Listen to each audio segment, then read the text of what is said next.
सिन्दूरारुणविग्रह त्रिनयना माणिक्यमौलिस्फुरत् तारानायकशेखरां स्मितमुखी मापीनवक्षोरुहाम् पाणिभ्यामलिपूर्णरत्नचषकं रक्तोत्पलं बिभ्रति सौम्यां रत्नघटस्थरक्तचरणां ध्यायेत् परामम्बिकाम्।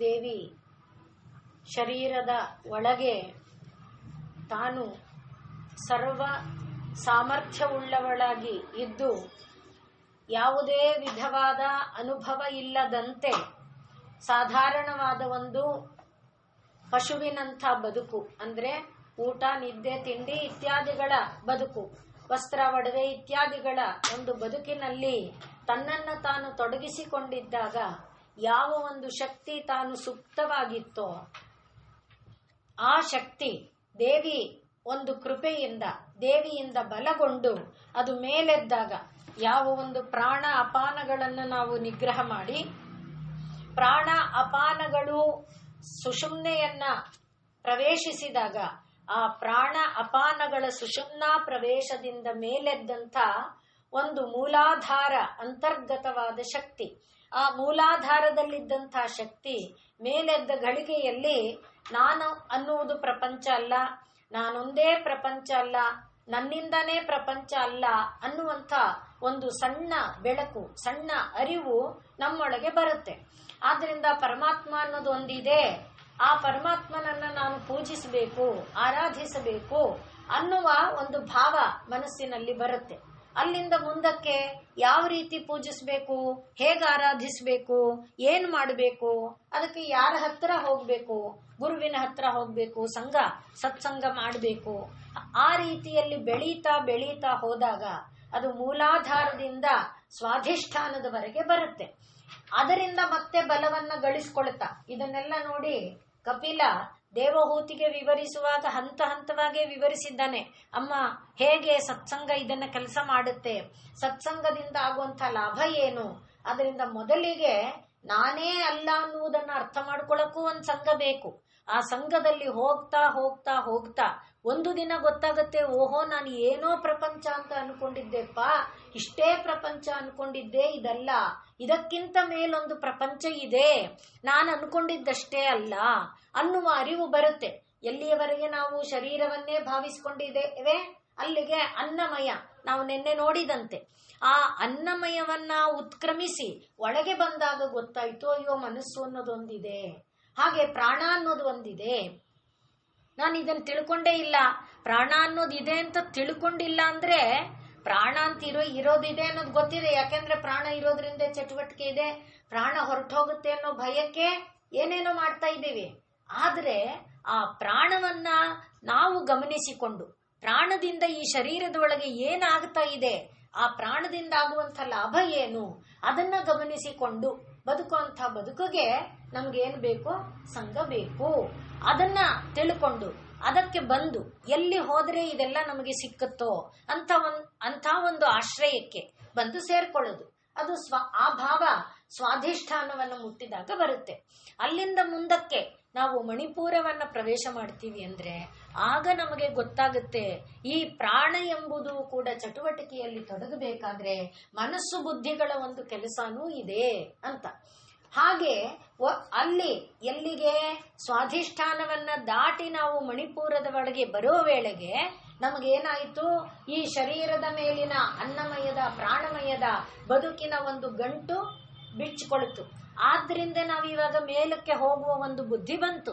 ಹಾಗೆ ಬಂದಾಗ ಈ ಶರೀರ ಎಂಬ ನಾನು ನನ್ನದು ಏನಿತ್ತು ಅಂದ್ರೆ ಶರೀರನ ನಾನು ಅನ್ಕೊಂಡಿದ್ನಲ್ಲ, ಶರೀರ ನಾನಲ್ಲ ಅಂತ ಗೊತ್ತಾಯ್ತು.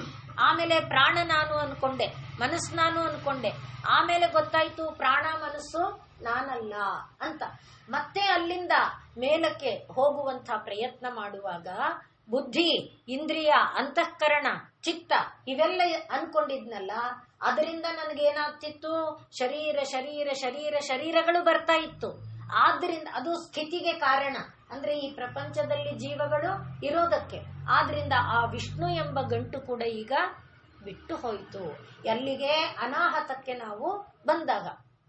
ಹಾಗೆ ಅದು ಸಾಧನೆ ಮಾಡ್ತಾ ಮಾಡ್ತಾ ಅನಾಹತದಿಂದ ವಿಶುದ್ಧಿಗೆ ಬಂದು, ವಿಶುದ್ಧಿಯಿಂದ ನಾವು ಆಜ್ಞಾಚಕ್ರಕ್ಕೆ ಪ್ರವೇಶ ಮಾಡುವಲ್ಲಿಯ ವೇಳೆಗೆ ಪೂರ್ಣ ಜ್ಞಾನ ವಿಕಾಸಗೊಂಡು, ಯಾವ ಒಂದು ಜ್ಞಾನ ಓಂ ಭೂಃ ಓಂ ಭುವಃ ಓಂ ಸುವಃ ಓಂ ಮಹಃ ಅಂತ ಇತ್ತೋ, ಅಲ್ಲಿಂದ ಮೇಲಕ್ಕೆ ಓಂ ಜನಃ ಓಂ ತಪಃ ಓಂ ಸತ್ಯಂ ಅನ್ನುವ ಒಂದು ನೆಲೆಗೆ ಕೂಡ ಪ್ರವೇಶ ಮಾಡುವಂತೆ ಆ ಜ್ಞಾನ ಏನಾಯ್ತು?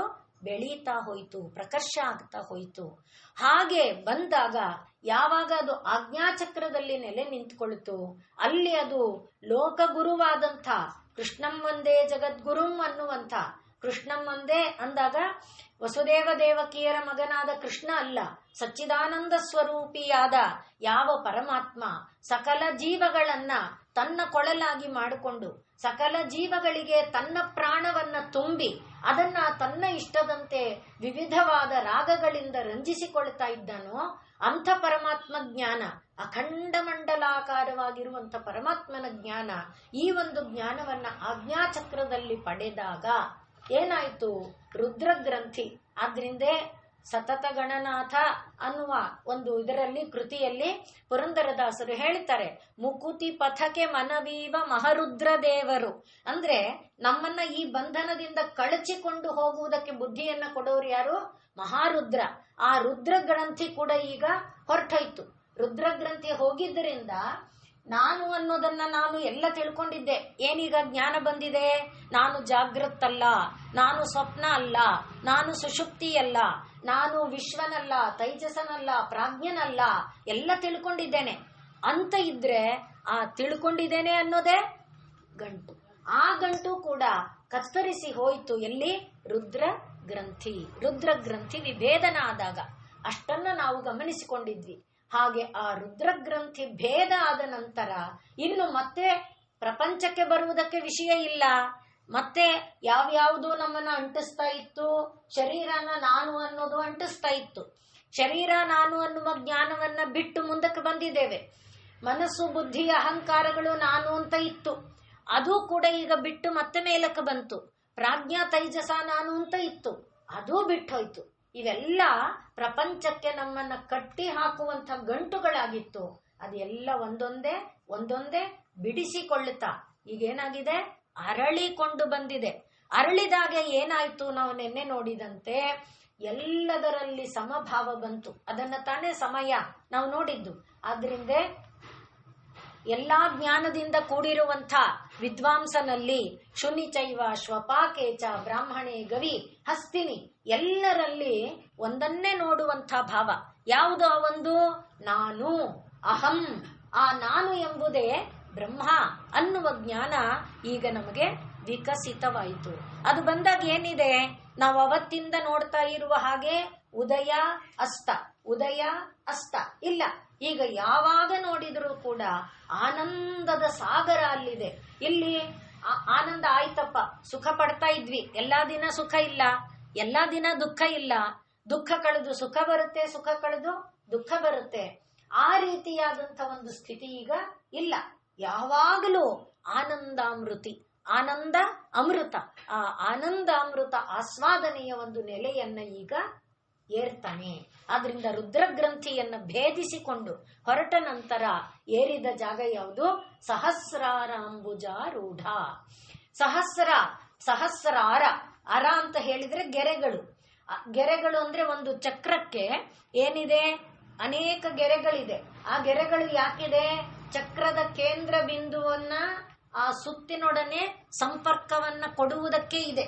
ಚಕ್ರ ನೀವು ಗಮನಿಸಿದ್ರೆ ಚಕ್ರದಲ್ಲಿ ಒಂದು ಕೇಂದ್ರ ಬಿಂದು ಇದೆ, ಅದಕ್ಕೆ ಒಂದು ಸುತ್ತ ಚೌಕಟ್ಟಿದೆ, ಅದನ್ನ ಅಚ್ಚು ಅಂತ ಕರೀತಾರೆ. ಅಚ್ಚಿನೊಡನೆ ಈ ಕೇಂದ್ರ ಸಂಬಂಧವನ್ನ ಹೊಂದಿರಬೇಕು. ಅದಕ್ಕೆ ಏನಿದೆ? ಆ ಕಡ್ಡಿ ಇದೆ, ಆ ಗೆರೆ ಇದೆ, ಅದನ್ನ ಅರ ಅಂತ ಕರೀತಾರೆ. ಆ ಕಡ್ಡಿಯನ್ನ ಈಗ ಇದು ಸಹಸ್ರ ಅಂದ್ರೆ ನಾವು ಅನೇಕ ಬಾರಿ ಹೇಳ್ಕೊಂಡಿದ್ದೇವೆ, 999 ಪ್ಲಸ್ 1 ಅಲ್ಲ. ಸಹಸ್ರ ಅಂದ್ರೆ ಎಷ್ಟು ಸಾವಿರ ಸಲಿ ಹೇಳದ್ ನಿಂಗೆ ಅಂದಾಗ ಅಲ್ಲಿ ತುಂಬಾ ಸಲಿ ಅಂತ ತಾನೇ ಅರ್ಥ. ಹಾಗೆ ಆದ್ರಿಂದ 1000 ಅಂದಾಗ ತುಂಬಾ ಅನಂತ ಅಂದ್ರೆ 1 2 ಅಂತ ಲೆಕ್ಕಕ್ಕೆ ಸಿಕ್ಕಲ್ಲ. ಅಂತ ಅನೇಕ ಗೆರೆಗಳಿಂದ ಏನನ್ನ ಸೇರಿಸ್ಕೊಂಡಿದೆ ನಾವು ನೋಡಿದ್ವಲ್ಲ. ಪರಮಾತ್ಮ ಸಕಲ ಜೀವಿಗಳನ್ನ ಪ್ರಾಣಿಗೆ ಮೂಗುದಾರ ಹಾಕಿ ಎಳೆದು ಹಿಡ್ಕೊಂಡಿರುವ ಹಾಗೆ ಎಲ್ಲಾ ಜೀವಿಗಳನ್ನ ತನ್ನ ಬೆರಳುಗಳ ಒಳಗೆ ಸೇರಿಸ್ಕೊಂಡಿದ್ದಾನೆ, ಎಲ್ಲಕ್ಕೆ ದಾರ ಹಾಕಿಟ್ಕೊಂಡಿದ್ದಾನೆ. ಆ ದಾರಗಳೇ ಈಗ ಅರ, ಸಹಸ್ರಾರ.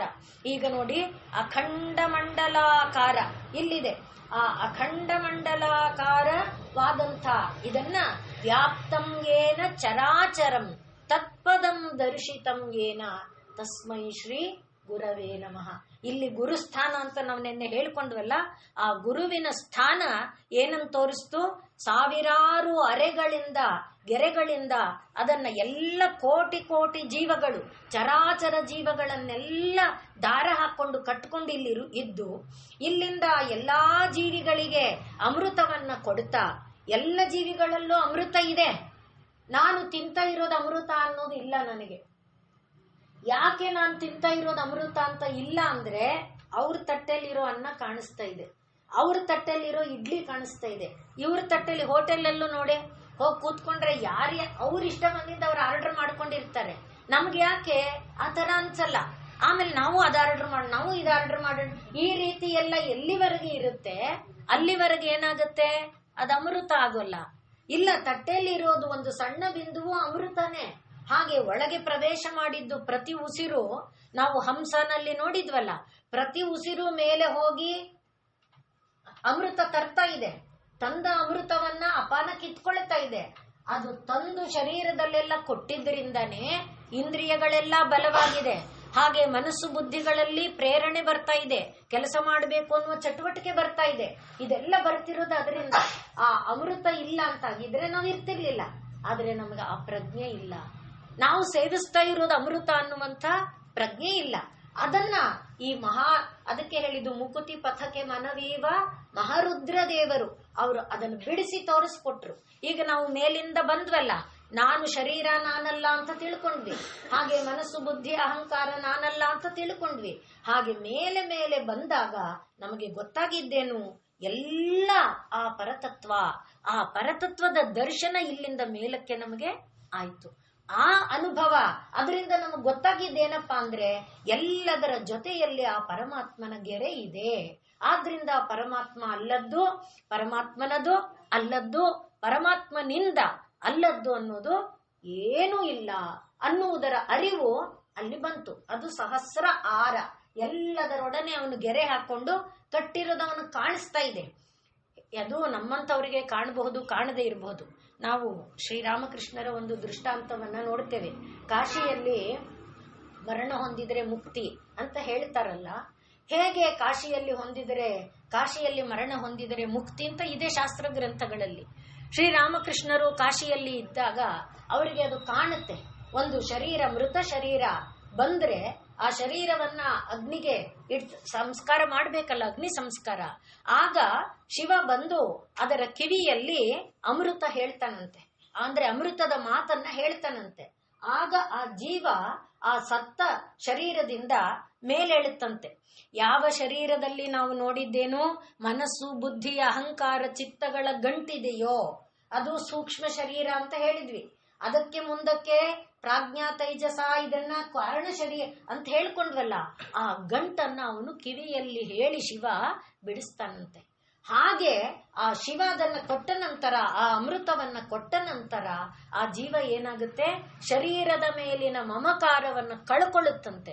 ಹಾಗೆ ಅದು ಶರೀರ ಮೇಲಿನ ಮಮಕಾರ, ಈ ಚಿತ್ತಬುದ್ಧಿ ಮನಸ್ಸುಗಳ ಗಂಟನ್ನ ಈಗ ನೋಡಿ ಮಹಾರುದ್ರ ದೇವರು ಅದನ್ನು ಕಳ್ಕೊಂಡ ತಕ್ಷಣ ಆ ಜೀವ ಮುಕ್ತವಾಗಿ ಹೋಗೋದನ್ನ ಅವರು ನೋಡ್ತಾರೆ.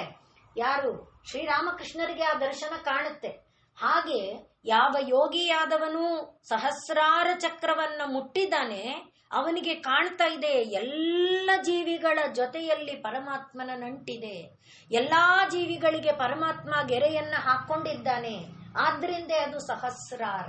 ಸಹಸ್ರಾರ ಅಂದಾಗ 1000 ದಳದ ಕಮಲ ಅನ್ನೋದಿದೆ. ಆದರೆ ಆ ಅರ ಅನ್ನುವುದೇನು? ಅದು ಗೆರೆ. ಪ್ರತಿಯೊಂದು ಜೀವಕೋಟಿಯೊಡನೆ ಭಾಗವತದಲ್ಲಿ ನಾವು ಹೇಳಿದ್ವಲ್ಲ, ಮೊದಲನೇ ಅಲ್ಲ 2ನೇ ಸ್ಕಂದದಿಂದ 5ನೇ ಸ್ಕಂದದವರೆಗೆ ಅನೇಕ ಬಾರಿ ಈ ಮಾತನ್ನ ಹೇಳುತ್ತೆ ಭಾಗವತ. ಎಲ್ಲ ಜೀವಿಗಳ ಜೊತೆಯಲ್ಲಿ ಪರಮಾತ್ಮ ನಮಗೆ ಇದು ಒಂದು ಸೊಳ್ಳೆ, ಇದು ಒಂದು ನೊಣ, ಇದು ಪಟ್ ಅಂತ ಹೊಡೆದು ನಮ್ಮ ಪಾಲಿಗೆ. ಆದ್ರೆ ಪರಮಾತ್ಮನಿಗೆ ಹಾಗಲ್ಲ. ಎಲ್ಲದರ ಜೊತೆಯಲ್ಲಿ ಅವನ ಗೆರೆ ಇದೆ. ಅವನು ಎಲ್ಲದಕ್ಕೂ ಕೂಡ ಅಮೃತವನ್ನ ಕೊಡ್ತಾ ಇದ್ದಾನೆ. ಆ ಅಮೃತ ಇರೋದ್ರಿಂದನೇ ಎಲ್ಲಾ ಜೀವಿಗಳು ಚಟುವಟಿಕೆಯನ್ನ ಮಾಡ್ತಾ ಇದೆ, ಎಲ್ಲಾ ಜೀವಿಗಳು ಕೆಲಸವನ್ನ ಮಾಡ್ತಾ ಇದೆ, ಎಲ್ಲಾ ಜೀವಿಗಳು ಬದುಕಿದೆ. ಅದು ಬದುಕಿರಬೇಕಾದ್ರೆ ಆ ಅಮೃತ ಅನ್ನೋದು ಇದೆ. ಆ ಅನುಭವ ನಮ್ಗೆ ಎಲ್ಲಿ ಬರುತ್ತೆ? ಈ ಸಹಸ್ರಾರವನ್ನ ಮುಟ್ಟಿದಾಗ ಬರುತ್ತೆ. ಆದ್ರಿಂದ ಸಹಸ್ರಾರಾಂಬುಜ ರೂಢ ದೇವಿ ಅಲ್ಲಿ ಏನಾಗಿದ್ದಾಳೆ? ಆ ಸಹಸ್ರ ಅರೆಗಳಿಂದ ಕೂಡಿರುವ ಅಂಬುಜ. ಅಂಬುಜ ಅಂತ ಹೇಳಿದ್ರೆ ಅದು ವಿಕಸಿಸುವ ಶಕ್ತಿ, ಜ್ಞಾನ ಶಕ್ತಿ, ಅಮೃತ ಶಕ್ತಿ, ಆನಂದ ಶಕ್ತಿ. ಕಮಲ ಪದ್ಮಕ್ಕೆ ಅರ್ಥನೇ ಅದು.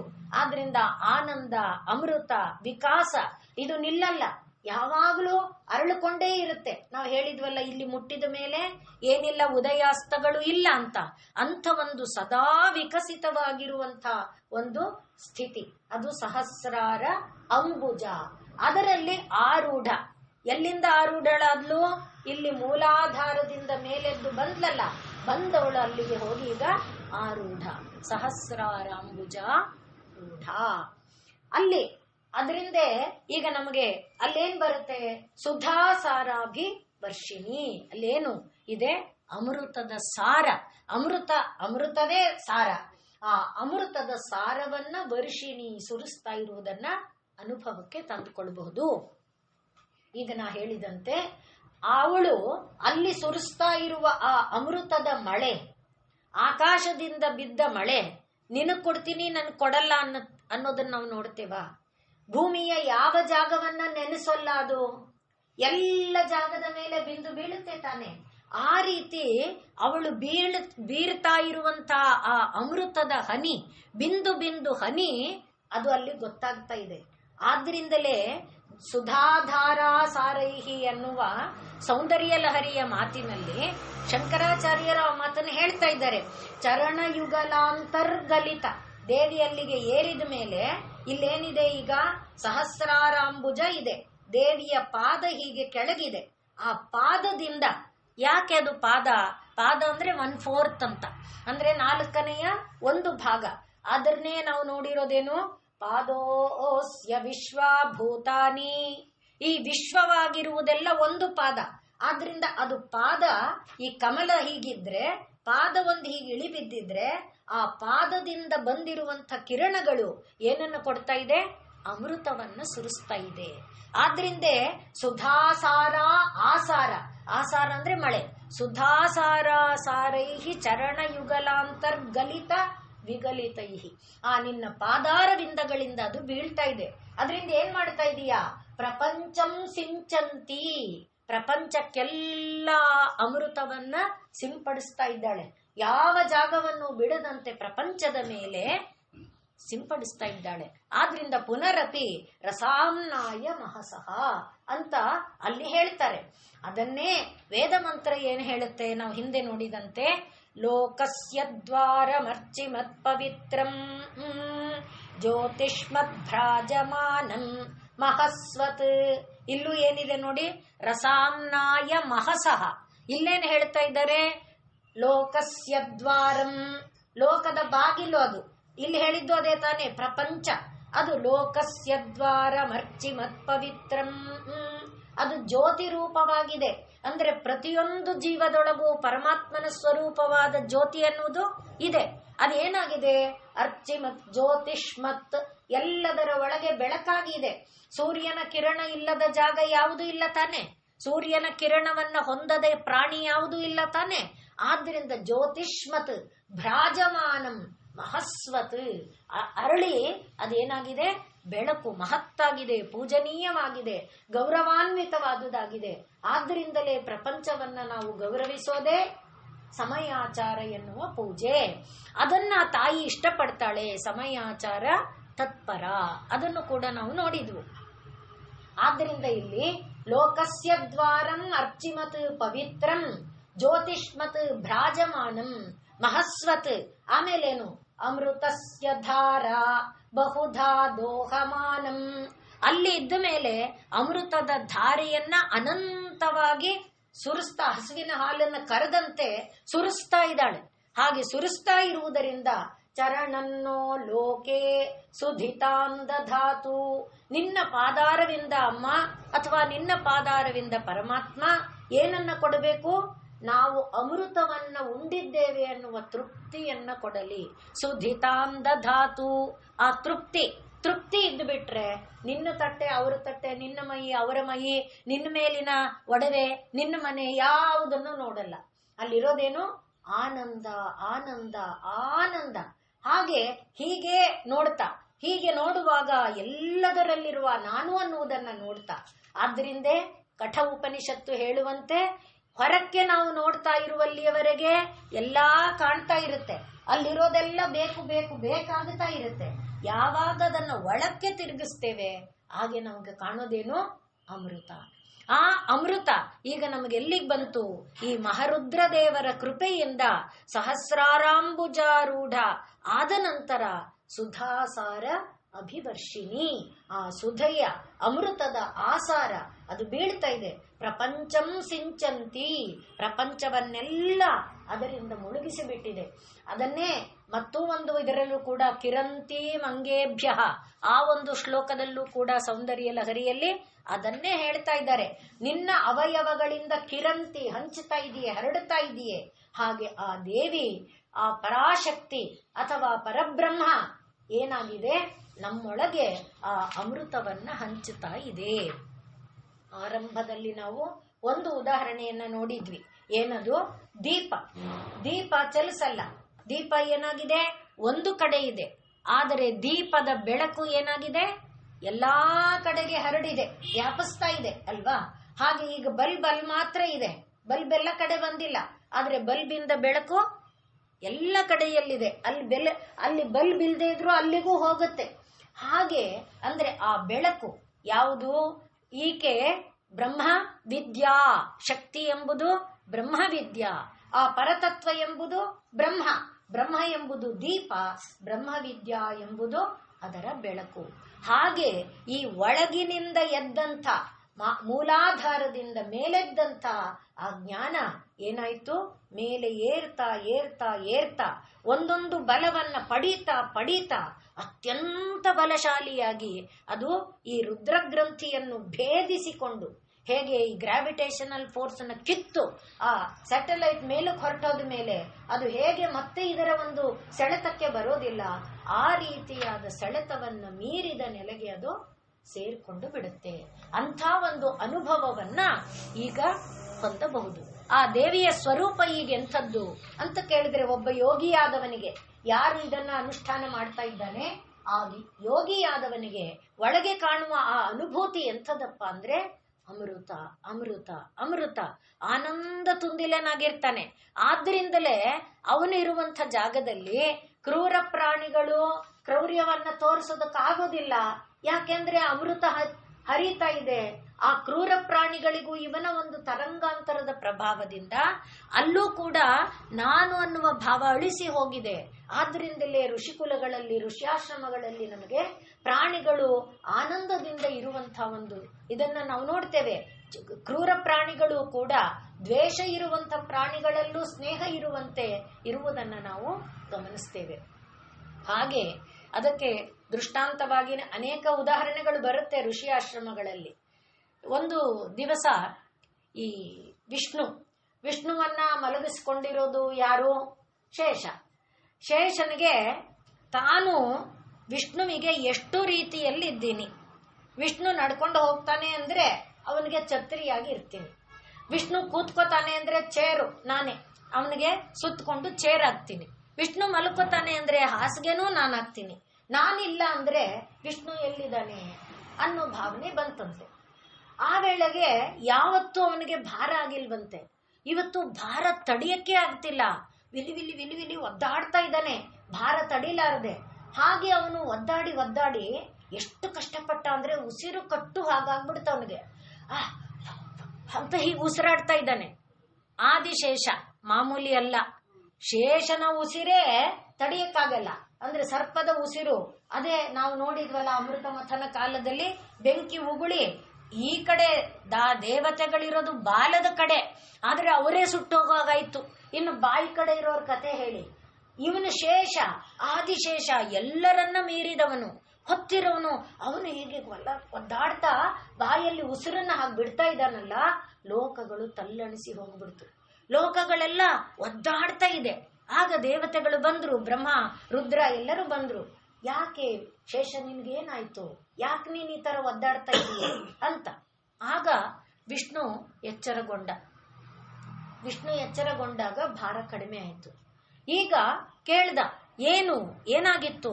ಅಯ್ಯೋ ವಿಷ್ಣು, ಯಾವತ್ತೂ ನನಗೆ ಈ ತರ ಭಾರವಾಗಿ ಫೀಲ್ ಆಗಿರ್ಲಿಲ್ಲ, ಇವತ್ತು ನನಗೆ ತುಂಬಾ ಭಾರ ಆಗಿ ಆಯ್ತು, ತಡ್ಕೊಳಕ್ಕೆ ಆಗ್ಲಿಲ್ಲ. ನೋಡಿ, ನಾನು ಇಲ್ಲದೆ ಹೋದ್ರೆ ವಿಷ್ಣು ಎಲ್ಲಿ ಅಂದ್ರೆ, ನೀನ್ ಇಲ್ದೆ ಇದ್ರೆ ನಾನಿರಲ್ವೇನೋ ಅನ್ನೋದನ್ನ ತೋರಿಸ್ತಾ ಇದ್ದಾನೆ.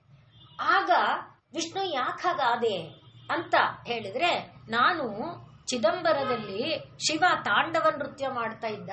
ಆ ತಾಂಡವ ನೃತ್ಯವನ್ನ ನೋಡ್ತಾ ನೋಡ್ತಾ ತನ್ಮಯನಾಗಿ ಅವನಲ್ಲಿ ಒಂದಾಗಿ ಬಿಟ್ಟಿದ್ದೆ. ಆದ್ರಿಂದ ನನಗೆ ಅಂದ್ರೆ ಆ ಸಮಾಧಿ ಸ್ಥಿತಿಯನ್ನ ಹೊಂದಿದಾಗ ಎಂಥ ಒಂದು ಬಲ, ಆದ್ರಿಂದ ನನಗೆ ಹೊರ ಒಂದು ಇದಿಲ್ಲದ ಕಾರಣ, ಅದರಲ್ಲಿ ನಾನು ಲೀನ ಆಗಿದ್ದ ಕಾರಣ ಹೀಗಾಯ್ತು. ಈಗ ಆದಿಶೇಷನಿಗೆ ನನಗೂ ಅದು ಬೇಕಲ್ಲ, ನಾನು ತಾಂಡವ ನೃತ್ಯವನ್ನ ನೋಡ್ಬೇಕಲ್ಲ, ನನಗೂ ಅದೊಂದು ಅವಕಾಶ ಕೊಡಿಸಿಕೊಡು ಅಂತ ಕೇಳಿದ್ನಂತೆ, ನನಗ ಆ ಭಾಗ್ಯವನ್ನ ಕರುಣಿಸುವಂತ. ಆಯ್ತು, ಅದಕ್ಕೇನಂತೆ, ಅದಕ್ಕೂ ಒಂದು ಕಾಲ ಬರುತ್ತೆ ಅಂತ ಅವನು ಹೇಳ್ತಾ ಇರುವಾಗಲೇ ಇವನ ವಿಷದಿಂದ ಬಾಧೆಗೊಂಡಂತ ಋಷಿಮುನಿಗಳು ಎಲ್ಲರೂ ಇದ್ರಲ್ಲ, ಅವರು ವಿನಾಕಾರಣ ನಮ್ಮ ತಪಸ್ಸನ್ನ, ನಮ್ಮ ಯೋಗವನ್ನ, ಇದನ್ನೆಲ್ಲ ನೀನು ಭಂಗಪಡಿಸಿದೀಯೇ, ಆದ್ರಿಂದ ನೀನು ಭೂಲೋಕದಲ್ಲಿ ಹೋಗು ಅಂತ ಅವರೆಲ್ಲರೂ ಶಪಿಸೋದಕ್ಕೂ, ವಿಷ್ಣುವನ್ನ ಇವನು ನಾನು ಅದನ್ನ ನೋಡ್ಬೇಕಲ್ಲ ಅಂತ ಕೇಳಿದ್ದಕ್ಕೂ ನೋಡಿ ನಮಗನ್ಸುತ್ತೆ. ಆದ್ರೆ ಶಾಪ ಆಗ್ಲಿ ಯಾವುದು ಸುಮ್ಮನೆ ಬರುವಂಥದ್ದಲ್ಲ, ಇವನ ಅಪೇಕ್ಷೆ ಬಂದಿದ್ದಕ್ಕೆ ಆಯ್ತು ಅಂತ ಹೇಳ್ತಾರೆ. ಹಾಗೆ ಅವನು ಈಗ ವಿಷ್ಣುವಿನಿಂದ ಬೇರೆಯಾಗಿ ಬರ್ತಾ ಇದ್ದಾನೆ. ಯಾವ ಜಾಗದಲ್ಲಿ ನಾನು ಇರಬೇಕು ಅಂತ ಬರ್ತಾ ಇರುವಾಗ, ಅದಕ್ಕೆ ಈ ಸಂದರ್ಭ ಹೇಳಿದೆ ಅಷ್ಟೇ. ಒಂದು ಕಾಡಿನ ಭಾಗಕ್ಕೆ ಬಂದಿದ್ದಾನಂತೆ. ಅಲ್ಲಿ ಹುಲಿ ಜಿಂಕೆಯನ್ನ ಮುದ್ದು ಮಾಡ್ತಾ ಇದೆಯಂತೆ. ಆನೆ ಸಿಂಹ ಒಬ್ಬರ ಮೇಲೆ ಒಬ್ರು, ಅಂದ್ರೆ ಸಿಂಹನ ತನ್ನ ಭುಜದ ಮೇಲೆ ಕೂಡಿಸ್ಕೊಂಡು ಆನೆ ಮೆರವಣಿಗೆ ಹೋಗ್ತಾ ಇದೆಯಂತೆ. ಯಾವ ಪ್ರಾಣಿಯಲ್ಲೂ ಕೂಡ ಕ್ರೌರ್ಯನೇ ಇಲ್ಲ, ಅದ್ಭುತವಾದಂತ ಒಂದು ವಾತಾವರಣ ಇರುವಂತ ಜಾಗ ಕಾಣಿಸ್ತಂತೆ. ಹಾಗಾದ್ರೆ ನಾನು ಇಲ್ಲಿ ತಪಸ್ಸು ಮಾಡಬೇಕು, ಶಿವನ ತಾಂಡವ ನೋಡ್ಬೇಕು, ಭೂಮಿಗೆ ಬರಬೇಕು, ಚಿದಂಬರಕ್ಕೆ ಹೋಗ್ಬೇಕು. ಆದ್ರೆ ಚಿದಂಬರಕ್ಕೆ ಹೋದವರಿಗೆಲ್ಲ ಕಂಡಿದ್ಯಾ? ತಪಸ್ಸು ಬೇಕಲ್ಲ. ಆದ್ರಿಂದ ಇವನು ತಪಸ್ಸಿಗೆ ಜಾಗ ಹುಡುಕ್ತಾ ಇದ್ದಾನೆ. ಆ ತಪಸ್ಸಿಗೆ ಜಾಗ ಹುಡುಕುವಾಗ ಕಂಡಂತ ಜಾಗ ಈ ಪವಿತ್ರವಾದಂತ ಜಾಗ. ಅದಕ್ಕೆ ಹೇಳಿದೆ, ಅಲ್ಲಿ ಯಾರಪ್ಪ ತಪಸ್ಸು ಮಾಡ್ತಿರೋದು ಅಂದ್ರೆ ಒಬ್ಬ ನಾರಿ, ಗೋಣಿಕಾ ಅಂತ ಆಕೆ ಹೆಸರು. ಅವಳು ಎಂಥ ತಪಸ್ಸಿನಲ್ಲಿ ಮುಳುಗಿದ್ದಾಳೆ ಅಂದ್ರೆ ನಿತ್ಯ ನಿರಂತರ ಆ ತಪಸ್ಸಿನ ಪ್ರಭಾವ ಅಲ್ಲೇನಾಗಿದೆ, ಎಲ್ಲಾ ಪ್ರಾಣಿಗಳಲ್ಲಿ ಒಂದು ಸಾಮರಸ್ಯ ಭಾವ, ಈಗ ನಾವು ಹೇಳಿದ್ವಲ್ಲ ಅಮೃತದ ಭಾವ ತುಂಬಿ ಹೋಗ್ಬಿಟ್ಟಿದೆ. ಅಂಥ ಒಂದು ಸಮರಸ, ಎಲ್ಲರಲ್ಲಿ ಕೂಡ ಭೇದ ಭಾವ ಇಲ್ಲದಂತ ಒಂದು ನೆಲೆ ಬಂದಿದೆ. ಆದ್ದರಿಂದ ಇವನು ಕೂಡ ಅಲ್ಲಿ ತಾನು ತಪಸ್ಸು ಮಾಡ್ತಾ ಇದ್ದಾನಂತೆ. ಯಾರು? ಶೇಷ. ಹಾಗೆ ತಪಸ್ಸು ಮಾಡ್ತಾ ಇರುವಾಗ ಈ ಗೋಣಿಕಾ ಒಂದು ದಿವಸ ಅರ್ಘ್ಯವನ್ನ ಕೈಯಲ್ಲಿ ತಗೊಂಡಿದ್ದಾಳೆ. ಪ್ರತಿದಿನ ಸೂರ್ಯನಿಗೆ ಅರ್ಘ್ಯ ಕೊಡ್ತಾಳೆ. ತಾನು ಅನುಷ್ಠಾನವನ್ನ, ತಪಸ್ಸು ಅಂದಾಗ ಅನುಷ್ಠಾನವನ್ನೇನು ಬಿಟ್ಟಿರೋದಿಲ್ಲ.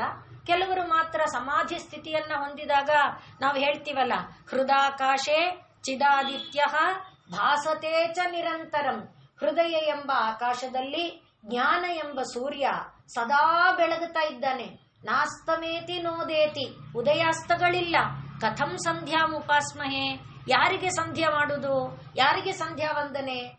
ಅಂಥ ಒಂದು ಸ್ಥಿತಿಯಲ್ಲಿರುವ ಋಷಿಗಳ ಕಥೆ ಬಿಡಿ. ಇವಳು ಆ ನೆಲೆಯನ್ನ ಮೀರಿದ ನೆಲೆಯಲ್ಲಿದ್ದಾಳೆ. ಇವತ್ತು ಅನುಷ್ಠಾನಕ್ಕೆ ಸೂರ್ಯನಿಗೆ ಅರ್ಘ್ಯ ಕೊಡಬೇಕು ಅಂತ ಕೈಯಲ್ಲಿ ನೀರು ತಗೊಂಡಿದ್ದಾಳೆ. ನೀರು ತಗೊಂಡು ಸೂರ್ಯನನ್ನ ನೋಡ್ತಾ ಹೀಗೆ ಅರ್ಘ್ಯವನ್ನ ಬಿಡುವಾಗ ನಿನ್ನಂಥ ಪ್ರಕರ್ಷಶಾಲಿಯಾದಂಥ ಜ್ಞಾನ ಸಂಪನ್ನನಾದಂಥ ಒಂದು ಕಂದ ನನಗೆ ಬೇಕಲ್ಲ ಅಂತ ಅನ್ಕೊಳ್ತಾ ಇರುವಾಗ ಅವಳ ಕೈಯಿಂದ ನೀರು ಬಿತ್ತು. ಆ ನೀರು ಬೀಳುವ ಹೊತ್ತಿಗೆ ಇವನು ಬಿದ್ದ. ಆದ್ರಿಂದ ಅಂಜಲಿ ಅಂದ್ರೆ ಬೊಗಸೆ, ಪತತ್ ಅಂದ್ರೆ ಬಿದ್ದ. ಹಾಗೆ ಬಿದ್ದವನು ಪತಂಜಲಿಯಾಗಿ ಅವನು ಬಂದ. ಆದ್ದರಿಂದ ಅವನು ಲೋಕದಲ್ಲಿ ಮುಂದಿನ ಕಥಾಭಾಗದಲ್ಲಿ ಯೋಗ ಸೂತ್ರಾದಿಗಳ ನಿರ್ಮಾಣಕ್ಕೆ ಇಲ್ಲಿಗೆ ನಮಗೆ ಇದು ಸಂಬಂಧ ಬರುತ್ತೆ.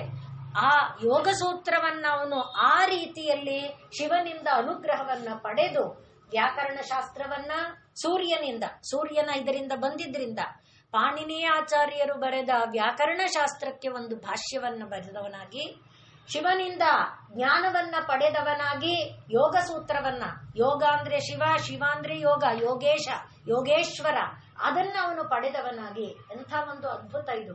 ನಾನು ಕಥಾಭಾಗ ಶುರು ಮಾಡಿದ್ದು ಆಶ್ರಮಕ್ಕೋಸ್ಕರ. ಅಂದ್ರೆ ಅಂಥ ಒಂದು ನೆಲೆ ಇದೆ. ಅಂಥ ಪತಂಜಲಿಯ ಒಂದು ಉದಯ ಅಲ್ಲಿ ಆಯ್ತು. ಅವನನ್ನ ಅದರಿಂದ ಶೇಷರೂಪ ಅಂತಾನು ಹೇಳ್ತಾರೆ. ಪತಂಜಲಿಯನ್ನ ಸರ್ಪರೂಪ, ಶೇಷರೂಪ, ಆದಿಶೇಷ ಅನ್ನುವುದಾಗಿ.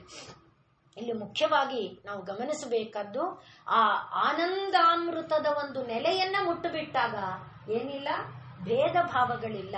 ಮತ್ತೆ ಪ್ರತಿಯೊಂದರಲ್ಲಿ ನಾವು ನೋಡೋದು ಏನಾಗಿದೆ, ಆ ಪರತತ್ವವನ್ನೇ ಆಗಿದೆ, ಪರಾಮೃತವನ್ನೇ ಆಗಿದೆ. ಆದ್ರಿಂದ ಪರಾಮೃತ ಅತಿಮೃತ್ಯಂತಿ ಸರ್ವೇ, ಆ ಪರಾಮೃತದ ನೆಲೆಯಲ್ಲೇ ಇರ್ತಾರೆ. ಅಂಥ ಒಂದು ಭಾಗ ಈಗ ಸಹಸ್ರಾರಾಂಬುಜಾರೂಢ ಸುಧಾಸಾರ ಅಭಿವರ್ಷಿಣಿ. ಹಾಗೆ ಇದ್ದಾಗ ಅಲ್ಲಿ ಅವಳ ಒಂದು ಅನುಭೂತಿ ಹೇಗಾಗುತ್ತೆ, ಎಲ್ಲಿ ಆ ಒಂದು ಸುಧಾಸಾರ ನೆಲೆಯಲ್ಲಿ ಇದ್ದಾಗ ಆ ಅನುಭವ ಯಾವ ರೀತಿ ಆಗುತ್ತೆ. ಆ ತಾಯಿಯ ಸ್ವರೂಪವನ್ನ ಹೇಗೆ ನೋಡಿದ್ವಿ, ಲೋಕಸ್ಯ ದ್ವಾರ ಮಜ್ಜಿಮತ್ ಪವಿತ್ರಂ, ಆ ರೀತಿ ನೋಡಿದ್ವಿ. ಅಲ್ಲಿ ನೋಡಿದಾಗ ನೋಡಿದ್ದೇನು, ಚರಣನ್ನೋ ಲೋಕೆ ಸುಧಿತಾಂದಧಾತು. ಆ ಜ್ಞಾನದ ಪರಾಕಾಷ್ಠೆಯಲ್ಲಿ ತೃಪ್ತಿಯ ಪರಾಕಾಷ್ಠೆ, ಸಾ ಕಾಷ್ಠ ಸಾ ಪರಾಗತಿ. ಅದು ಮುಟ್ಟಿದ ಮೇಲೆ ಇನ್ನು ಬೇರೆ ನೆಲೆ ಇಲ್ಲ. ಅದನ್ನ ಪಡೆದಿದ್ರಿಂದ ಏನಿದೆ, ಅಲ್ಲಿ ತೃಪ್ತಿ ಇದೆ, ಆನಂದ ಇದೆ. ಸುಧಿತ ಅನ್ನೋ ದಧಾತು. ಆ ಸುಧಿತ ತೃಪ್ತಿ ಅಮೃತ ಎಲ್ಲಿದೆ, ಈ ಸಹಸ್ರಾರಾಂಬುಜದಲ್ಲಿ ಇದೆ. ಆ ಜಾಗದಲ್ಲಿ ಈಗ ಯೋಗಿಯಾದವನ ಅನುಭವ ಹೇಗಿರುತ್ತೆ. ಪತಂಜಲಿ ಆಕಸ್ಮಿಕವಾಗಿ ಬಂದರೂ ಕೂಡ ಯೋಗ ಸೂತ್ರದಲ್ಲಿ ಅವರು ಇದನ್ನೆಲ್ಲ ಹೇಳಿದ್ದಾರೆ. ಆದ್ರಿಂದ ಅಲ್ಲಿ ಹೇಗಿರುತ್ತೆ ಅಂದ್ರೆ ತಟಿಲ್ಲತಾ ಸಮರುಚಿ ಷಟ್ಚಕ್ರೋಪರಿ ಸಂಸ್ಥಿತ. ಈಗ ನಾವು ನೋಡಿದಂತೆ ಮೂಲಾಧಾರ, ಸ್ವಾಧಿಷ್ಠಾನ, ಮಣಿಪೂರ, ಅನಾಹತ, ವಿಶುದ್ಧಿ, ಆಜ್ಞಾ ಮೀರಿ ಷಟ್ಚಕ್ರ ಉಪರಿ ಸಂಸ್ಥಿತ ಇದ್ದಾಳೆ. ಹೇಗಿದ್ದಾಳೆ, ತಟಿಲ್ಲತಾ ಸಮರುಚಿ. ತಟಿತ್ ಅಂದ್ರೆ ಮಿಂಚು, ಮಿಂಚಿನ ಬಳ್ಳಿ. ತಟಿಲ್ಲತಾ ಮಿಂಚಿನ ಬಳ್ಳಿಯ, ಸಮ ಅಂದ್ರೆ ಸಮಾನವಾದ, ರುಚಿ ಅಂದ್ರೆ ಕಾಂತಿ, ಬೆಳಕು. ತಟಿಲ್ಲತಾ ಸಮರುಚಿ, ಮಿಂಚಿನ ಬಳ್ಳಿಯ ಕಾಂತಿಗೆ ಸಮಾನವಾದ ಕಾಂತಿ ಉಳ್ಳವಳಾಗಿ ಆ ದೇವಿ ಈಗ ಅಲ್ಲಿ ಕಾಣ್ತಾ ಇರ್ತಾಳೆ. ಯೋಗಿಯಾದವನು ಧ್ಯಾನ ಮಾರ್ಗದಲ್ಲಿ ಈ ಒಂದು ಕೇಂದ್ರಗಳನ್ನ ದಾಟ್ತಾ ಮೇಲೆ ಬಂದಾಗ ಇದೆಲ್ಲ ಅರ್ಥ ಆಗದೆ ಇದ್ರೆ ಚಿಂತೆ ಇಲ್ಲ. ದೇವಿಯ ಸ್ವರೂಪ ಎಲ್ಲ ಜೀವಿಗಳ ಜೊತೆಯಲ್ಲಿ ಗಂಟಾಕೊಂಡಿದೆ ಅನ್ನುವುದನ್ನ ಒಂದು ನೆನಪು ಮಾಡಿಕೊಳ್ಳೋದು. ಆ ಎಲ್ಲಾ ಜೀವಿಗಳಲ್ಲೂ ದೇವಿಯ ಸ್ವರೂಪವಾಗಿ ಅಮೃತ ಅನ್ನೋದಿದೆ ಅನ್ನುವುದು ಒಂದು ಆನಂದ ಪ್ರತಿಯೊಂದು ಜೀವದಲ್ಲೂ ಇದೆ. ಅದು ಸದಾ ಗಳಿಗೆಯಲ್ಲಿ ಇಲ್ಲದೆ ಇರೋ ಕಾರಣ ನಾವೇ ಬಿಟ್ರೆ ಅಮೃತ ಆನಂದ ಎರಡು ಸದಾ ಇದೆ. ಆ ಆನಂದ ಸ್ವರೂಪ ದೇವಿ ಅಷ್ಟನ್ನ ಅರ್ಥ ಮಾಡ್ಕೊಂಡ್ರೆ ಅವಳು ಹೇಗೆ ಕಾಣ್ತಾಳೆ ಅಂದ್ರೆ ಮಿಂಚಿನ ಬಳ್ಳಿಯಂತೆ. ಮಿಂಚು ಬಳ್ಳಿ ಹೇಗೆ ಕಾಣುತ್ತೆ ಹಾಗೆ ಅವಳು ಕಾಣ್ತಾಳೆ. ಇಷ್ಟರ್ಥ ಆಗುತ್ತಲ್ಲ.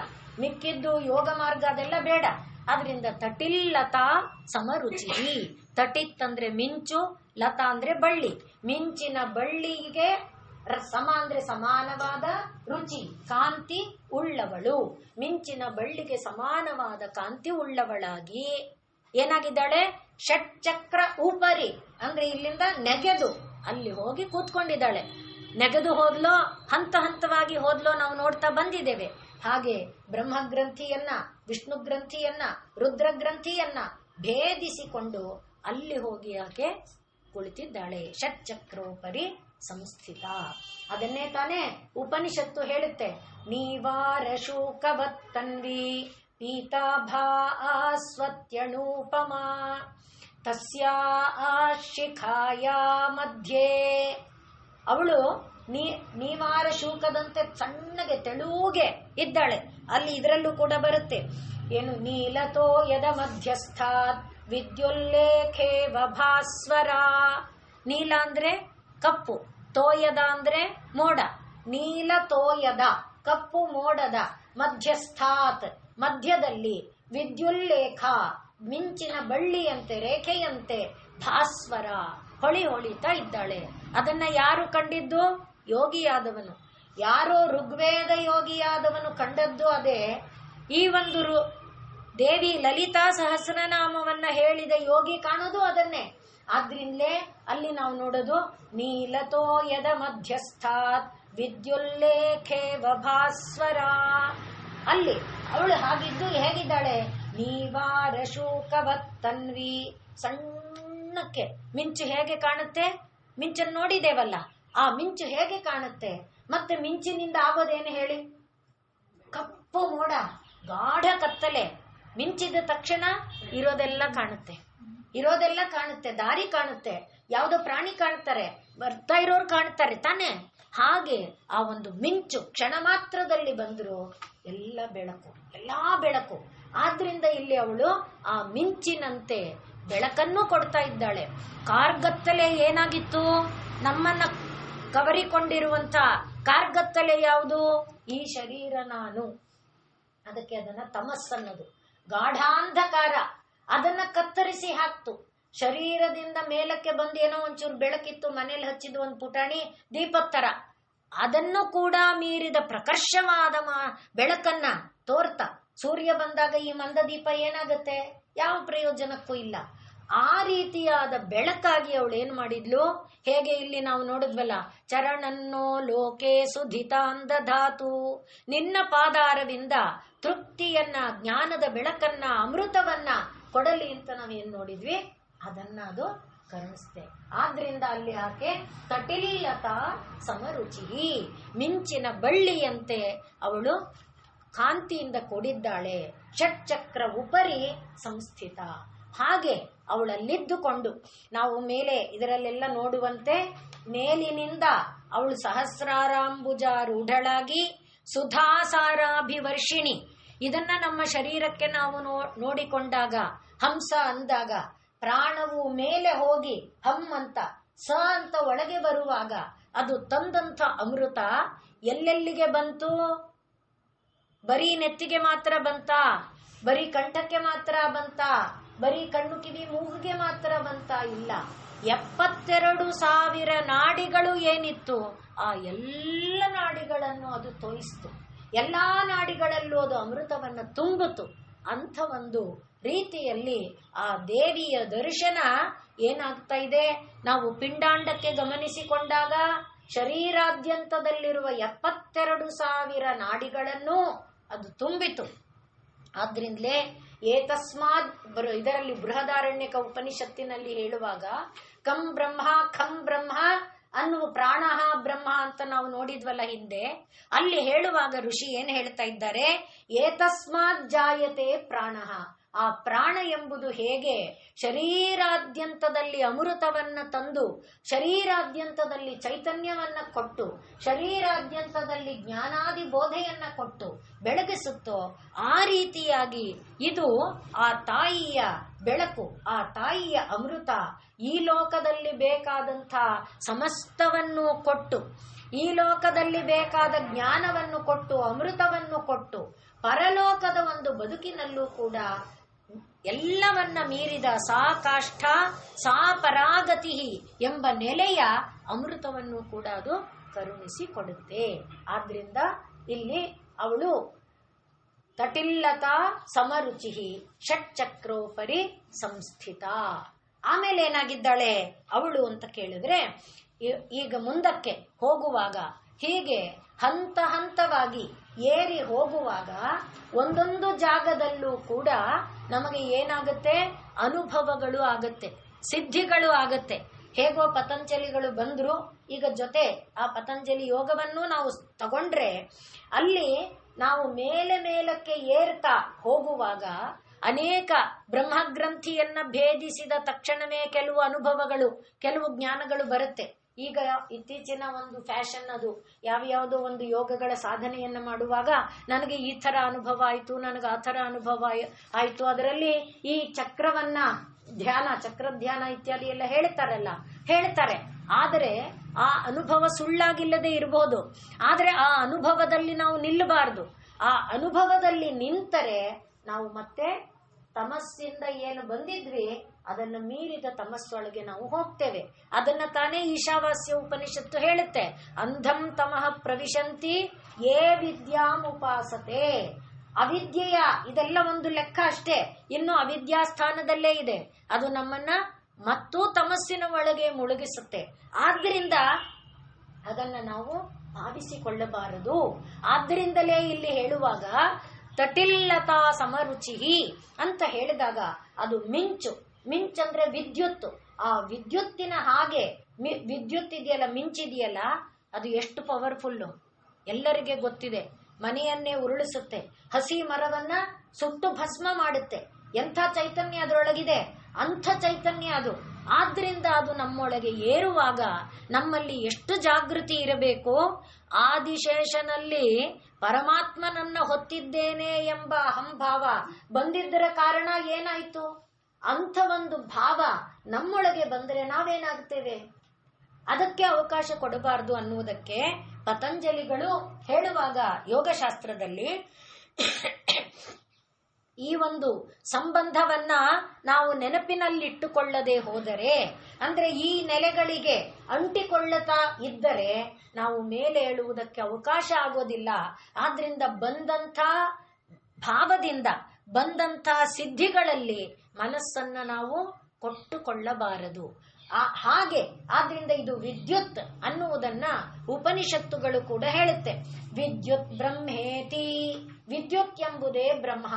ಈಗ ಯಾವುದನ್ನ ನಾವಿಲ್ಲಿ ಸಹಸ್ರಾರಾಂಬುಜಾರೂಢದಲ್ಲಿ ರೂಢಳಾಗಿ ತಟಿಲ್ಲತಾ ಸಮರುಚಿಯಾಗಿ ನಾವು ಕಂಡೆವೋ ಅದೇ ಬ್ರಹ್ಮ. ವಿದ್ಯುತ್ ಎಂಬುದೇ ಬ್ರಹ್ಮ. ಆದ್ರಿಂದ ಅದು ಯಾತಕ್ಕೆ ಅದನ್ನ ವಿದ್ಯುತ್ ಅಂತ ಕರೀತಾರೆ ಅಂತ ಕೇಳಿದ್ರೆ, ವಿಧ ಅಂದ್ರೆ ಕತ್ತರಿಸಿ ಹಾಕು. ಏನೇನನ್ನ ಕತ್ತರಿಸಿ ಹಾಕ್ತು ಅದು ಅಂತ ಕೇಳಿದ್ರೆ, ಏನೇನನ್ನ ಕತ್ತರಿಸ್ತು? ಬ್ರಹ್ಮಗ್ರಂಥಿಯನ್ನ ಕತ್ತರಿಸ್ತು, ಶರೀರವನ್ನ ನಾನು ಎಂಬ ಭಾವವನ್ನ ಕತ್ತರಿಸ್ತು, ಮನಸ್ಸು ಬುದ್ಧಿ ಚಿತ್ತ ಅಹಂಕಾರಗಳು ನಾನು ಎಂಬ ಮುಂದಕ್ಕೆ ಶರೀರಗಳನ್ನ ಕೊಡುವುದನ್ನ ಕತ್ತರಿಸಿ ಹಾಕ್ತು. ಆ ಎಲ್ಲದರಿಂದ ಏನು ಬರ್ತಿತ್ತು? ಚಿತ್ತ ಮನಸ್ಸು ಬುದ್ಧಿ ಅಹಂಕಾರಗಳಿಂದ ಪಾಪ ಪುಣ್ಯಗಳ ರಾಶಿ ಬರ್ತಾ ಇತ್ತು, ಅದನ್ನ ಅದು ಕತ್ತರಿಸಿ ಹಾಕ್ತು. ಆದ್ದರಿಂದ ಅದಕ್ಕೆ ವಿದ್ಯುತ್ ಎಂಬುದಾಗಿ ಹೆಸರು. ವಿಧ ಅಂತ ಹೇಳಿದ್ರೆ ಅದು ಉಪನಿಷತ್ತಿನ ಮಾತು. ಬೃಹದಾರಣ್ಯಕ ಉಪನಿಷತ್ತಿನಲ್ಲಿ ಯಾಕೆ ಅದಕ್ಕೆ ವಿದ್ಯುತ್ ಅಂತ ಕರೀತಾರೆ ಅಂತ ಹೇಳುವಾಗ ವಿದ್ಯುತ್ ಬ್ರಹ್ಮೇತಿ ಆಹುಹು. ಯಾಕೆ? ವಿಧಾನಾತ್. ವಿಧಾನ ಅಂದ್ರೇನು? ಕತ್ತರಿಸಿ ಹಾಕು. ಏನನ್ನ ಕತ್ತರಿಸಿ ಹಾಕ್ತಾರೆ? ವಿಧಾನಾತ್ ವಿದ್ಯುತ್. ಏನನ್ನ ಕತ್ತರಿಸೋದು? ವಿದ್ಯತಿ ಏನಂ ಪಾಪ್ಮನಃ. ಯಾವ ಯಾವ ಪಾಪಗಳಿದೆಯೋ ಆ ಎಲ್ಲ ಪಾಪ ಪುಣ್ಯ, ಪಾಪನೂ ಬಂಧಾನೆ ಪುಣ್ಯನೂ ಬಂಧಾನೆ. ಒಂದು ಕಬ್ಬಿಣದ ಸರಪಳಿ, ಇನ್ನೊಂದು ಚಿನ್ನದ ಸರಪಳಿ, ವ್ಯತ್ಯಾಸ ಏನಿಲ್ಲ, ಸರಪಳಿ. ಆದ್ರಿಂದ ಅದು ಕತ್ತರಿಸಿ ಹೋಗಬೇಕು. ಯಾವುದು ಅದನ್ನ ಕತ್ತರಿಸಿ ಹಾಕುತ್ತೆ? ಅದು ವಿದ್ಯುತ್. ಅದು ಯಾವುದರಿಂದ ಆಗುತ್ತೆ? ಬ್ರಹ್ಮಜ್ಞಾನದಿಂದ. ಅದನ್ನ ತಾನೇ ಚರಣನ್ನೋ ಲೋಕೆ ಸುಧಿತಾಂದ ಧಾತು.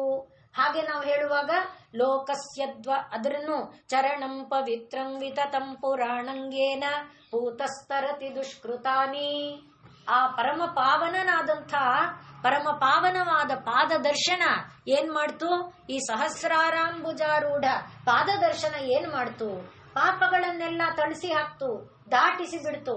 ಪಾಪ ಕಾರಣವಾಗಿರುವ ಮನಸ್ಸು ಬುದ್ಧಿ ಅಹಂಕಾರಗಳನ್ನ, ವಿಶ್ವ ತೇಜಸ ಪ್ರಾಜ್ಞಾ ಎನ್ನುವುದನ್ನ, ಎಲ್ಲ ಬಂಧನವನ್ನ ಅದು ಕಳಚಿ ಹಾಕ್ತು. ಆದ್ರಿಂದ ಅದು ವಿದ್ಯುತ್. ಅಂತ ಉಪನಿಷತ್ತು ಹೇಳುತ್ತೆ. ಅದರಿಂದ ಅಲ್ಲಿ ತಾಯಿ ಯಾವ ರೀತಿಯಲ್ಲಿ ಕಾಣ್ತಾ ಇದ್ದಾಳೆ? ತಟಿಲ್ಲತಾ ಸಮರುಚಿ, ಆ ವಿದ್ಯುತ್ ಮಾಲೆಯಂತೆ, ಆ ವಿದ್ಯುಲ್ಲೇಖೆಯಂತೆ ಆಕೆ ಕಾಣ್ತಾ ಇದ್ದಾಳೆ. ಮುಂದಿನದನ್ನ ಮುಂದಿನ ವಾರ ನೋಡೋಣ.